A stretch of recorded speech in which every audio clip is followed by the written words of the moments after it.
Spiritual na paglago. Ano ang spiritual na paglago? Sabi sa 2 Peter chapter 3 verse 18, kundi magsilago kayo sa biyaya at kaalaman ng ating Panginoon at tagapagligtas na si Heso Kristo. Ang paliwanag, number 1, ang paglago ay hindi optional, ito ay utos. Number 2, hindi ito biglaan, ito ay proseso na ginagabayan ng Diyos. Number 3, ang tunay na paglago ay nakikita sa pagbabago ng ugali, pananaw at pamumuhay. Number 2, bakit kailangan ng spiritual na paglago? Sinabi sa Ephesians chapter 4 verse 14 to 15, upang tayo wag nang maging mga bata, kundi sa pag-ibig ay magsalita ng katotohanan at sa lahat ng bagay ay lumago kay Kristo. Ang paliwanag dito ay number 1, upang hindi madaling malinlang ng maling aral. Number 2, upang tumibay sa gitna ng pagsubok. Number 3, upang maging kawangis ni Kristo sa ating pag-uugali at pakikitungo sa iba. Number 3, mga palatandaan ng tunay na paglago. Sinabi sa Galatians chapter 5 verse 22 to 23 ang mga bunga ng Espiritu. Ngunit ito ang bungang makikita sa taong namumuhay sa kapangyarihan ng Holy Spirit: pag-ibig, kagalakan, kapayapaan, pagtitiis, kabutihan, kagandahang loob, katapatan. In verse 23, kahinahunan at pagpipigil sa sarili. Kung ganito ang pamumuhay natin, hindi natin malalabag ang mga utos ng Diyos. Ang paliwanag dito, number 1, ang bunga ng Espiritu, pag-ibig, kapayapaan, pagpipigil sa sarili at iba pa ay ebidensya ng paglago. Number 2, hindi ito tungkol sa dami ng ministry, kundi kalidad ng karakter. Number 3, ang lumalago ay nagiging mas mapagpakumbaba, hindi mas mapagmataas. Number 4, paano lumago spiritually? Number 1, sa pamamagitan ng salita ng Diyos. Sinabi sa 1 Peter chapter 2 verse 2. 1 Peter chapter 2 verse 2. Na gaya ng sanggol, nasain ninyo ang dalisay na gatas ng salita. Ang paliwanag, number 1, walang paglago kung walang regular na pagbabasa at pagninilay ng Biblia. Number 2, ang salita ang nagbibigay direksyon, correction at wisdom. Number 2, sa panalangin, sinabi sa Jeremiah chapter 33 verse 3, tumawag ka sa akin at sasagutin kita at ipahahayag ko sa iyo ang mga kahanga-hanga at mahihiwagang bagay na hindi mo pa alam. Number 1, ang panalangin ay hindi lang paghingi, ito ay relasyon. Number 2, mas lumalalim ang relasyon kay Lord kapag consistent ang panalangin. Number 3, sa fellowship at church community, sinabi sa Hebrews chapter 10 verse 24 to 25, at sikapin nating mahikayat ang isa't isa sa pagmamahalan at sa paggawa ng kabutihan.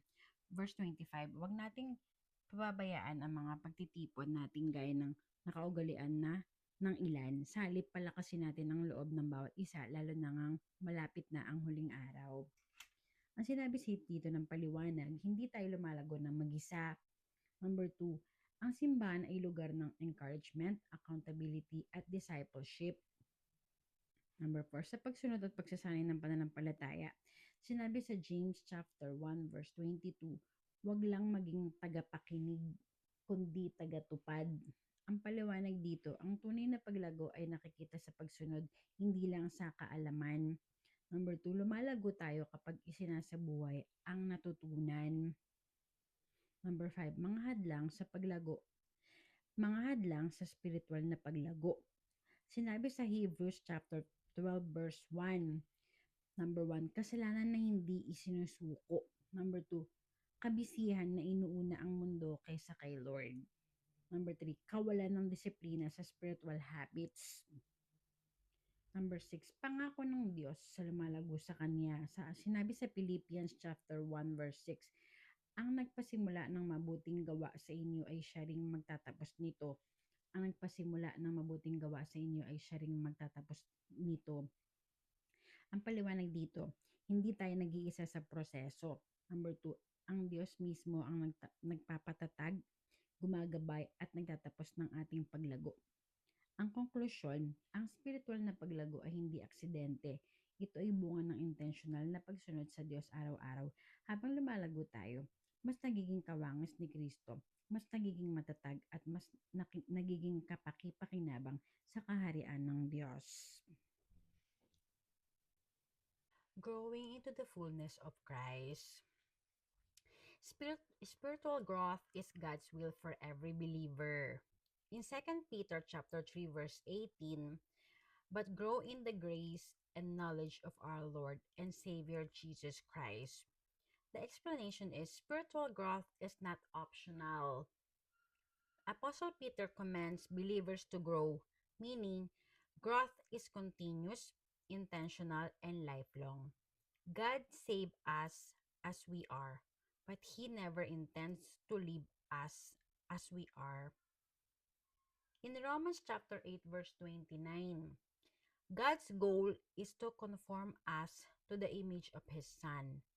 Growth is becoming more like Christ in character, obedience, and love.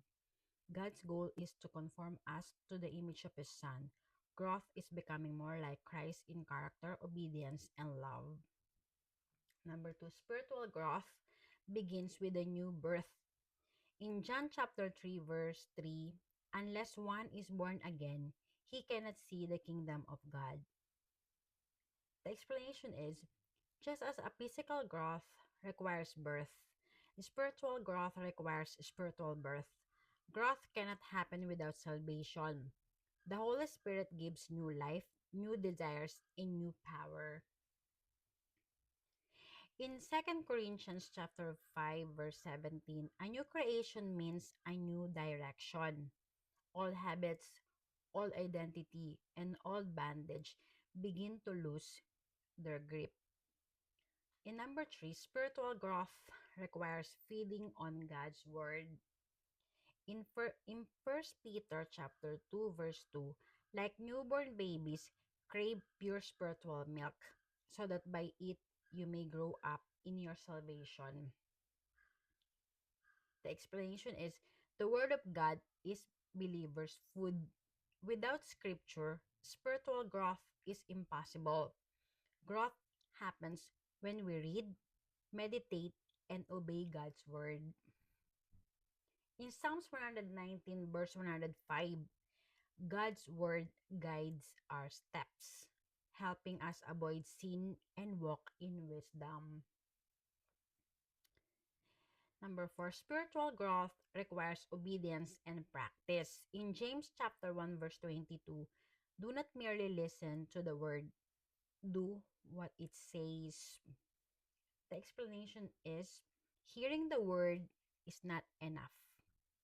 Growth happens when we apply what we learn. Obedience strengthens spiritual muscles. In Hebrews chapter 5 verse 14, mature believers have trained themselves through constant practice to discern good from evil. Number 5, spiritual growth requires fellowship and community. In Hebrews chapter 10 verse 24 to 25, we grow when we encourage, challenge, and support one another. Isolation stunts growth. Community accelerates it. The explanation is God designs the church as greenhouse for spiritual development, accountability, teaching, and shared worship help believers mature. In Proverbs chapter 27 verse 17, iron sharpens iron. Growth happens through relationships. Number 6, spiritual growth requires prayer and dependence on the Holy Spirit. In Galatians chapter 5 verse 16, walk by the Spirit and you will not gratify the desires of the flesh. Meaning, spiritual growth is not self-improvement. It is spirit-empowered transformation. Prayer keeps us connected to God's strength, wisdom, and guidance. In Philippians chapter 2 verse 13, God works in us to will and to act according to His purpose. Number 7, spiritual growth produces visible fruit. In Galatians chapter 5 verse 22 to 23, the fruit of the Spirit, love, joy, peace, patience, kindness, goodness, faithfulness, gentleness, self-control is evidence of growth. Meaning, fruit is not forced. It is produced naturally when we stay connected to Christ. In John chapter 15 verse 5, Lord Jesus says that apart from him we can do nothing. Growth flows from abiding in him. Spiritual growth is a journey, not a destination. Number one, it begins with new birth. Number two, continues through the word, prayer, obedience, and fellowship. Number three, is empowered by the Holy Spirit. Number four, produces Christ like character. In Philippians chapter 1 verse 6, God will finish the work we started in you. Growth is guaranteed when we stay surrendered to Him. The enormous crowd. Revelation chapter 7 verse 9 to 17. After this I looked, and there was an enormous crowd. No one could count all the people. They were from every race, tribe, nation, and language. And they stood in front of the throne and of the Lamb, dressed in white robes and holding palm branches in their hands. They called out in a loud voice, "Salvation comes from our God, who sits on the throne, and from the Lamb." All the angels stood around the throne, the elders and the four living creatures. Then they threw themselves face downward in front of the throne and worshiped God, saying, "Amen, praise, glory, wisdom, thanksgiving, honor, power, and might belong to our God, forever and ever. Amen." One of the elders asked me, "Who are these people dressed in white robes, and where do they come from?" "I don't know, sir. You do," I answered. He said to me, "These are the people who have come safely through the terrible persecution. They have washed their robes and made them white with the blood of the Lamb. That is why they stand before God's throne and serve Him day and night in His temple. He who sits on the throne will protect them with His presence. Never again will they hunger or thirst. Neither sun nor any scorching heat will burn them, because the Lamb who is in the center of the throne will be their shepherd, and He will guide them to springs of life-giving water, and God will wipe away every tear from their eyes."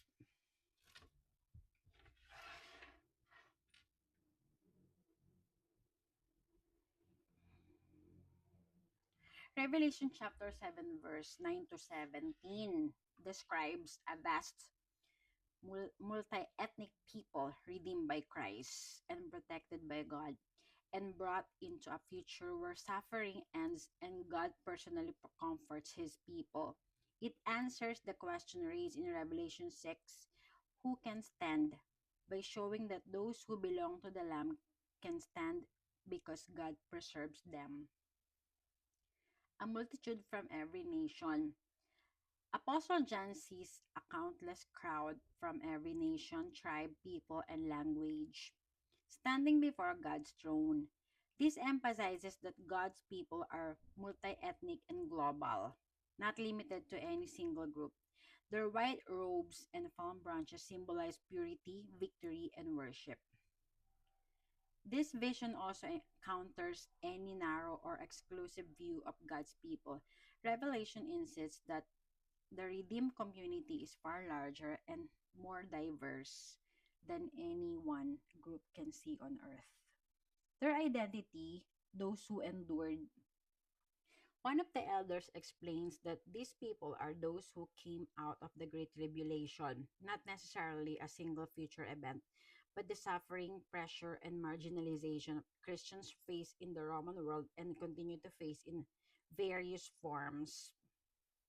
Their robes are white because they were washed in the blood of the Lamb. a paradoxical image showing that Christ's sacrifice cleanses and redeems God's protection and presence. The passage is part of a salvation interlude in Revelation, an intentional pause before more judgment scenes to reassure believers that God seals and protects his people. Because they belong to God, they are, number one, sheltered by God's presence. He will spread his tent over them. Number two, provided for, they will hunger no more, neither thirst anymore. Number three, safe from harm. The sun will not strike them. These promises echo Old Testament imagery of God guiding his people through the wilderness. The Lamb who shepherds. In a striking reversal, the Lamb becomes the shepherd, leading his people to springs of living water. This blends the image of Lord Jesus as sacrificial lamb and good shepherd. This shepherding is not abstract, it is tender and personal.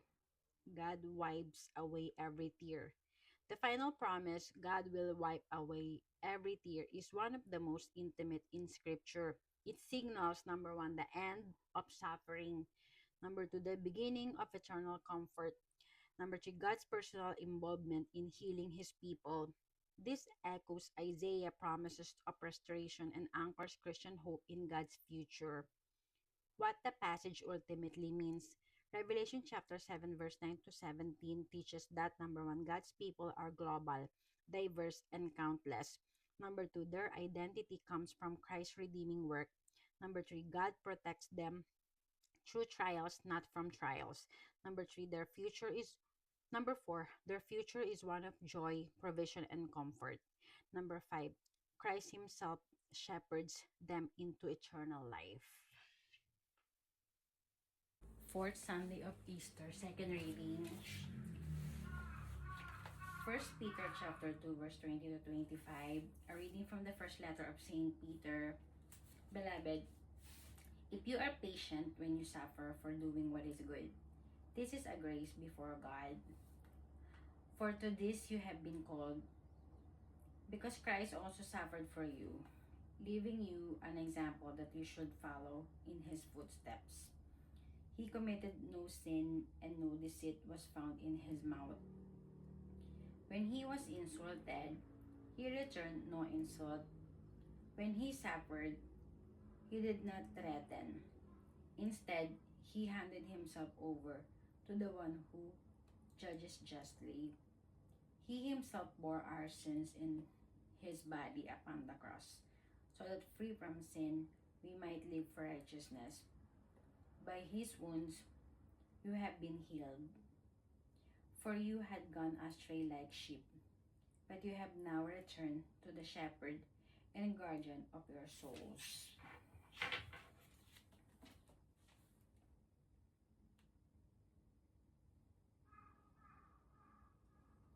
First Peter chapter 2 verse 20 to 25 teaches that suffering for doing good is part of the Christian calling.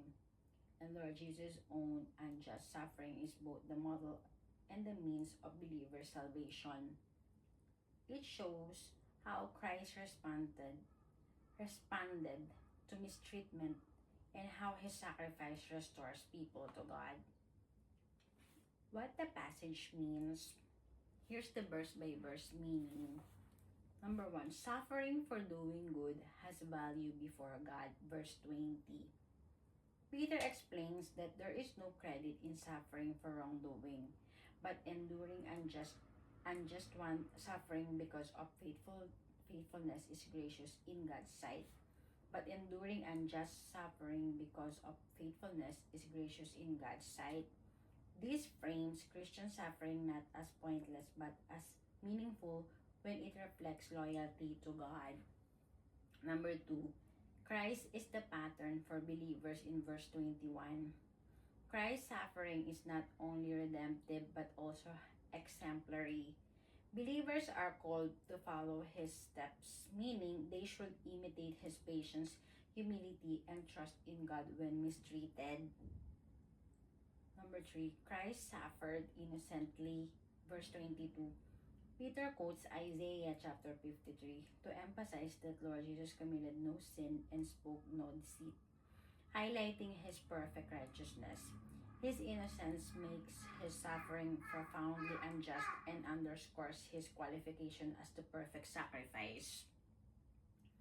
Number 4, Christ did not retaliate, verse 23. When insulted or abused, Lord Jesus did not revile or threaten, but instead entrusted himself to God, the just judge. This teaches believers to respond to injustice not with revenge, but with confidence in God's justice. Number 5, Christ's suffering saves, verse 24. Lord Jesus bore our sins in his body on the cross, taking the punishment humanity deserved. The purpose is number 1, that believers might die to sin. That believers might die to sin, number 2, and live for righteousness. The praise by his wounds you have been healed repairs to spiritual healing, restoration to God through Christ's sacrifice. Number 6, Christ restores the wandering. Verse 25. Believers were once like straying sheep. Believers were once like straying sheep, but through Christ they have returned to the shepherd and overseer of their souls. This emphasizes Lord Jesus' ongoing care, guidance, and protection. The key themes, number 1, unjust suffering is part of Christian discipleship. Number 2, Lord Jesus' response to suffering, silence, trust, and righteousness is the model for believers. Number 3, his suffering is not only an example, but the means of salvation. Number 4, believers now live under Christ's shepherding care. Believers now live under Christ's shepherding care. The Gospel, the name of Lord Jesus. Luke chapter 2, verse 16 to 21. When the shepherds came to Bethlehem, they began to understand the message of the angels. Mary prayed about this great event. Lord Jesus received his name according to the Jewish ritual of circumcision. A reading from the Holy Gospel according to Luke. Glory to you, O Lord. The shepherds went in haste to Bethlehem and found Mary and Joseph and the infant lying in the manger. When they saw this, they made known the message that had been told them about this child. All who heard it were amazed by what had been told them by the shepherds. And Mary kept all these things, reflecting on them in her heart. Then the shepherds returned, glorifying and praising God for all they had heard and seen, just as it had been told to them. When 8 days were completed for his circumcision, he was named Jesus, the name given him by the angel before he was conceived in the womb.